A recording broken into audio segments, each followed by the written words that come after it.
Hey guys, welcome to Motoroids. My name is Amit, and as you would know, I have not been on some of the videos of late because I was on a break, but I'm back with a very exciting scooter now.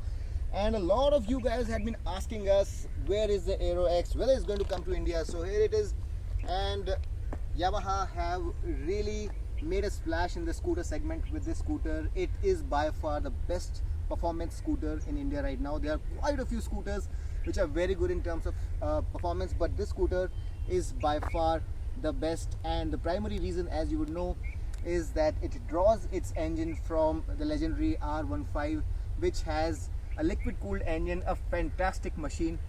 And this engine that you see here is the same liquid cooled engine with VVA, which is Variable Valve Actuation, or what is also sometimes known as Variable Valve Timing. So this engine is the heart of this machine, and it really makes it a really special one.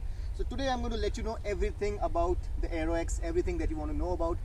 And before we start, some comparison has to be drawn in terms of the performance that this engine dishes out on the R15 versus what it does here. So the primary difference here is that the compression ratio is the same. It's 11.6:1, which still is very high as compared to the other scooters in the segment.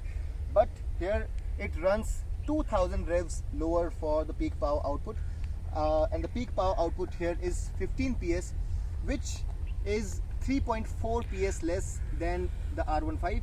And if you look at the peak torque output also, it's 13.9 Newton meters, which is again slightly less, 0.3 Newton meters less as compared to the R15. And there also it runs 1000 revs less. So because of the lower revs, the power output is slightly lower here, but that's more than sufficient to take care of all the scooters in this segment. These kind of underbone scooters are typically seen in Southeast Asian markets, where they are also known as underbones because of the underbone chassis that they have. They don't have a floorboard. They are also different from the motorcycles that they have, and it's a totally different segment that they have. And those are the kind of two-wheelers which are very popular in markets like Indonesia. So it has an underbone chassis, but this central spine gives it a lot of girth in the middle, adds to the hollow space, and it's different from your typical scooter in the sense that it doesn't have a wide floorboard. So from a utility perspective, you'll probably not get the space that you generally have to put a bag or two. Also, the obsession that we us Indians have about putting a gas cylinder here is not possible. But this is not a utilitarian scooter, so you have to understand that. And this scooter with this central spine, which is done rather beautifully, looks very nice even at the center. What is possibly the biggest headlight of all the scooters that you have in the market. And you also have a set of 4 LED units. Now let's see which ones are the high beams and which ones are the low beams. Let's turn the scooter on. And while we turn the scooter on, I would also do well to let you know that it comes with a side stand engine inhibitor. So when the side stand is on, you cannot turn the engine on. So that's a good safety feature. Also, it comes with a smart motor generator, which means that the starts are very silent. So as you can see now, the low beam are the 2 central illumination units, and the high beams are the side ones. Another interesting thing about the lights is that typically in the place where you have the day flasher, you have this button which is used to control the menus on the instrument console, this digital LCD screen, but we'll get to that in a bit. And this illumination unit is quite powerful, looks very beautiful, and I personally believe that the scooter looks very nice on the front with its 2-tone color scheme. You have 3 colors here. You have this one here. Apart from this, you have a blue, and this scooter also comes in the MotoGP edition. So one of the nicest looking scooters out there. And if you look at the handlebar, it's pushed back, it's closer to the rider, and the apron comes out, giving it a very angular, very beautiful sporty look. And it is definitely, along with the SXR 160 and the SR 150, one of the sportiest looking scooters out there. These 14-inch wheels also endow it with great stability. It is also one of the best handling scooters in the segment, and it comes with IRC tires, very sticky soft compound tires, 110 section up front and 140 section tires at the rear, which are the widest in the segment. And why not? Because this is the most powerful scooter in the segment as well. The ground clearance here is 145 mm, which is not all that great on paper, but thanks to these big wheels, it doesn't come across as a hindrance while you're going over those vicious bumps. And I tried it with a pillion rider as well, and there was no problem whatsoever. Now about the floorboard, you don't have a floorboard, but you have this recess here where you can put your foot, and this somewhat works like a foot peg in the case of a motorcycle, and it does give the scooter a very sporty kind of stance. The handlebar, as I mentioned before, is pushed towards the rider and slower also, so unlike your typical scooter, you do get a slightly more sporty feeling with this scooter. About the switch gear, it also comes with a lot of features which need a mention. As I mentioned before, this comes with a smart motor generator, so the starts are very silent. It also comes with a auto start stop system, which is quite intent, I must say, because if I compare it with some other scooters, those scooters take some time before they turn themselves off or when they come back up again.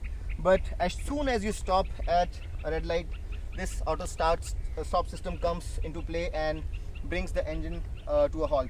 You have the high beam and low beam buttons here, turn indicators and push to cancel, and this is how the horn sounds. Now apart from that, as I mentioned before, you have this 5.8 inch LCD screen here, quite legible, and it also gets a tacho on the right hand side. Let me just show it to you. So as you can see, and it also gets a tacho on both the sides, surprisingly. So as you can see right now, as I rev the engine, the tacho climbs up on both the sides, so it has a dual tacho. The fuel gauge sits at the bottom. You have this big speedo in the center, a big clock.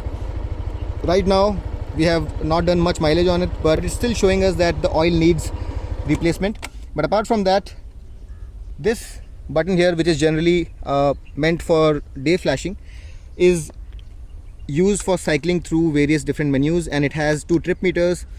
It has the instantaneous fuel efficiency meter, it has an average fuel efficiency meter, and as you can see right now it's showing 52.6 kilometers to the liter as average fuel efficiency. And this is something that I really wanted to mention. Despite being a 155cc scooter with the best performance in the segment and beyond, this scooter also excels in terms of fuel efficiency, and like we have seen in the Yamaha R15 also, this scooter is fantastic in terms of fuel efficiency. So if you're going to be riding it with a light right wrist, you are going to possibly get about 55 kmpl if you're not going to be pushing it too hard. So the fuel efficiency on this scooter on the highway or in conditions where you're not going to have to brake too hard or too often is going to be very good. And even if you have the throttle pinned, it's not going to drop below 35 kmpl. Typically in city riding conditions where you're going to be accelerating and stopping, and sometimes accelerating hard or sometimes riding gingerly, you'd easily get anywhere from 40 to 50 kmpl, which is phenomenal for this kind of performance. Now the levers are also pretty well made. I really believe that these mirrors could have been slightly wider. I think I was not able to see properly what was coming from behind, so wider and bigger mirrors would definitely have been of some help. This instrument console also has a battery voltage indicator. It has an odo, and as you can see right now, it also has a V belt indicator, which means that when the V belt for the CVT is worn out, you will get an indicator which will tell you that it needs replacement. So it's quite a comprehensive instrument console, and apart from all these digital features that I've told you about, you also get turn indicators, this ABS light, engine malfunction, auto start stop indicator, engine temperature indicator, and high beam indicator as well. This also comes with Bluetooth connectivity in the form of Yamaha Y Connect, which is a good feature to have. It has GPS capabilities in terms of knowing where your bike is and a few other functionalities, and it is useful. However, turn by turn navigation is not there, which should have been here, and I believe going forward Yamaha would probably introduce that feature on this app, but as of now this is not the most advanced Bluetooth connectivity system. We have done another video on the Yamaha Y Connect, and you can check it out on our channel. Now in terms of seat comfort, this is a very wide, very well padded, well cushioned seat. I don't have any complaints whatsoever with the seat. It's very nice. However, the pillion seat is not the best suited if you're looking for comfort. It's a step seat, so it's rather high. If ladies are going to be sitting over it, they'll have to swing a bit of a leg. And the other thing is that since this is a fast scooter, the pillion rider sits high up, and which is not the most comfortable position to be in. So if you're looking for the most comfortable seat, this is probably not the longest or the plushest pillion seat. However, I don't have any problem with the rider's seat. The rider's seat height is 790 mm, which is not the lowest, it's not the highest also. It's pretty comfortable for male riders. 5 feet 5 inch, 5 feet 6 inch, you will not have any problem. But some female riders who are shorter in height may have a bit of an issue, because this is not the lowest of the seat heights that we have seen. So although manageable, not the easiest scooter to handle, also because of the fact that this is not one of the lightest scooters around there. Now you also have to appreciate this contrasting white stitching that you have over the seat cover, and also the fact that you have the Aerox branding here along with this embossing here. So all of that makes it look very, very premium. As you can see here, there is absolutely no grab rail, so that seems like a missing piece. However, you have this slot here which you can grab onto, and you can use this to move the scooter fore and aft as well. However, it misses out on a proper grab rail. Now the light unit at the rear is LED. It's quite simplistic, not too fancy. However, the blinkers are bulb, and when you're talking about the blinkers, you also have to talk about the blinkers up front, which are integrated in the apron itself. So that's another design element that you have up front. While talking about these blinkers, I also need to tell you about these brakes, which are one of the best in the segment. Come with ABS. You get this 230 mm disc up front, which is pretty good. Braking on this motorcycle is pretty sharp, there is no problem whatsoever, and you get twin telescopic forks up front, and these are 26 mm dia. So the suspension duties are taken care of by telescopic forks up front and by these twin shock absorbers at the rear. Now these suspension at the rear are not very plush, and it really aids the handling of this scooter, and it is one of the finest handling scooters out there.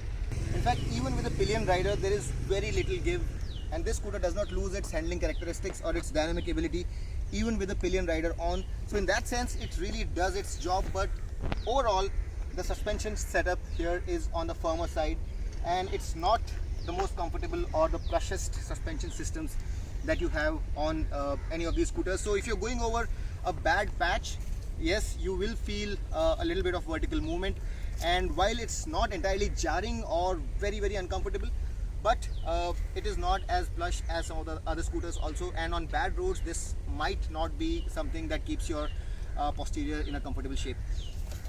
Let's talk about the exhaust as well, and for that we'll have to fire up the scooter, and let's do that right away.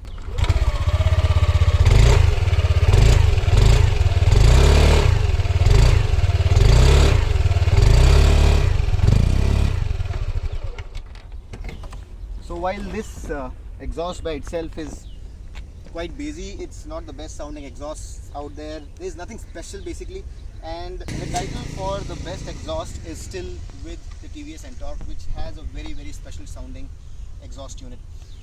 So all in all, a very beautifully executed scooter, very nicely done. I like the color scheme, the way the interplay of the colors and panels works, and I really like the fact that the branding and everything is not overly done. It looks very nice, sporty, and the decals are all in the right places.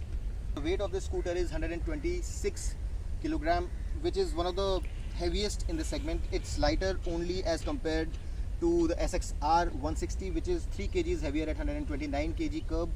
The SR 160 is still lighter at about 118. The Ntorq, which is not exactly in this segment but one of the more performance oriented scooters, is also quite heavy at 118. So I assume that being a liquid cooled high performance scooter, the weight was to be on the higher side, and that's understandable since this is a complex engine. So 126 kg is not too much, I believe, and it takes care of that weight pretty easily. So in terms of maneuvering it, it's not all that difficult, and it's quite easy to move this scooter about. Although there are some lighter scooters, and especially for ladies who want a scooter for their daily commuting purposes, not in the 160cc segment but in the 100 or 125cc segment, there are lighter scooters like say the Razy R or even the Fasino, which are sub 100 kg in weight.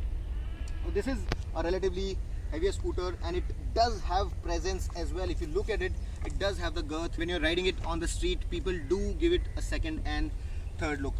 A very interesting thing about this panel here is that you have these two buttons here, and you have to keep the key in the open position to use these two buttons. So by pressing this button, you can open the underseat area, and it's quite cavernous. It's 24.5 liters of great space, one of the best in the segment. And if you take out the Jupiter 125, which has 33 liters, this scooter has the most amount of space. No other scooter in this specific segment has this much space, although even with 24.5 liters you cannot accommodate a proper full face premium helmet, and we tried that and failed. And as you can see, it just won't fit, but your smaller helmet would probably fit here. But this is a great utility space, although I do miss an illumination unit here, so I would have really appreciated had there been an illumination unit in this bay. Which brings us to this other button, and using this button you can open the fuel cap, so you won't really have to get off the scooter to fill your scooter up. There is 5.5 liters of fuel storage here, and you won't have to get off the scooter, remove this lid, which is basically a screw-on type, and get the scooter filled up and just close the lid again. Apart from that, you have this push to open slot here, where you have some space for maybe a very small cell phone, but a big cell phone like mine won't just fit in, and you really cannot put a big 7-inch or 8-inch phone here. Although you have a charging slot, a 12-volt power socket, where you can put a USB accessory and use it to charge your phone as well. Now, apart from that, if you look at the foot pegs at the rear, they are pretty easy to operate, and they are very high quality as well, and would provide enough bracing for the pillion rider. So all of that is very well taken care of. The quality is very good, the plastic panels and everything are fantastic, and I really think that this is one of the best looking scooters in this segment. And you will have to tell me whether you like this one more or the SXR 160 more. Do let us know in the comment section. I'd be very interested in knowing which one of the two do you like better. Now let's come to the all important aspect of performance, and this scooter, as I mentioned before, blows the socks off of all the other scooters in this segment or below or above, because there is no other maxi scooter which is as performance oriented as this scooter. All the other scooters just max out at 100, 105 or maximum 108 speed indicated speeds. It reaches 100 rather uncannily for a scooter in this segment, and you'd be surprised how quick this is off the block and how it races through the mid revs all the way to the 100 mark and beyond, and all the way till 115 kilometers per hour indicated speed on the instrument consoles. So this is definitely the quickest and the fastest maxi scooter we have in the mainstream segments in India, and there is absolutely no two ways about the fact that this is the scooter to go for if you want performance. There is absolutely nothing that can match it. Apart from that, what really makes it stand out is the fact that the handling is also the best across all segments. And while I have ridden other scooters also, I could not find the kind of confidence that this scooter gave me while I was riding it alone as well as with a pillion rider. As I mentioned, the suspension is on the stiffer side, but even with the pillion rider on, I could really feel that this scooter was meant to be ridden very hard, and around bends it was absolutely fantastic. Be it maneuvering within the city, or if you are going to take it out on a leisurely Saturday ride, this scooter is not going to disappoint you. It absolutely is in the motorcycle category. If you're comparing it with some of the motorcycles 125cc or thereabouts, this can go toe to toe with those motorcycles, and it is actually very good. The braking is top notch, the handling is top notch, the tires you cannot complain about, very grippy tires. The suspension I am complaining about if you talk about comfort, but in terms of handling, absolutely nothing. Another big complaint that I have about the suspension is that there is no adjustability, and for those who would have probably wanted more comfort, Yamaha should have probably provided a suspension system with some adjustability, but there is absolutely no preload adjustability, and that's something that should have been taken care of. But apart from that, absolutely mind-blowing performance, and the refinement levels are also comparable with the best. Initially I had some apprehensions whether this would be refined enough, but after thrashing it to the limit, I did not really have anything to complain about, and this scooter definitely is one of the best built, most desirable scooters out there, with liquid cooling and the legendary R15's lineage. So it has won me over, as you probably would have made out by now. And if you're looking for a performance scooter, I cannot recommend this scooter enough. You want performance from your scooter, real performance, go for this. Don't give it any second thoughts. Yes, it is compromised a little bit in terms of practicality by me because of the fact that you don't have proper space on the floorboard. It is not the most comfortable because the suspension is slightly on the stiffer side, but in terms of ride handling performance, in terms of refinement, in terms of fuel efficiency, in terms of the overall appeal, the brand, I think Yamaha have nailed it. And now if I talk about the pricing as well, at 1.29 lakh rupees for the standard variant, and for the price of 1,30,000 rupees for the MotoGP edition, you cannot complain about the price as well, because for a liquid cooled engine and for the segment busting performance, I really believe that the pricing is pretty aggressive too. If you compare it with some other scooters in the segment, the SR160 retails at 1.28 lakh rupees and the SXR160 retails at 1.27 lakh rupees. That's hardly a difference of maybe a couple of thousand rupees, but in return the kind of performance that you get is head and shoulders above those other two scooters. And as I mentioned, there is no other scooter which can go toe to toe with this scooter in this segment. So performance wise, absolutely the best. So there you have it guys, the Aerox has lived up to the expectations that all of us had, and it is a smash hit according to me, if you really ask me. If you're looking for a high performance maxi scooter, don't look anywhere else. This is the scooter to go for. I really hope that this video was of some use to you. All the questions that you had were answered, but still, if you have any other questions, you can put them down in the comment section, and we'll be very happy to answer all your questions. And we would really request you guys to share this video with all your friends, your family, through WhatsApp, through Facebook, and let them know about the detailed quality videos that we do. Also put Motoroids in the search box whenever you're searching for quality content. And until next time, this is Amit Changani, your friend, signing off. Rev hard, rev free, and ride safe.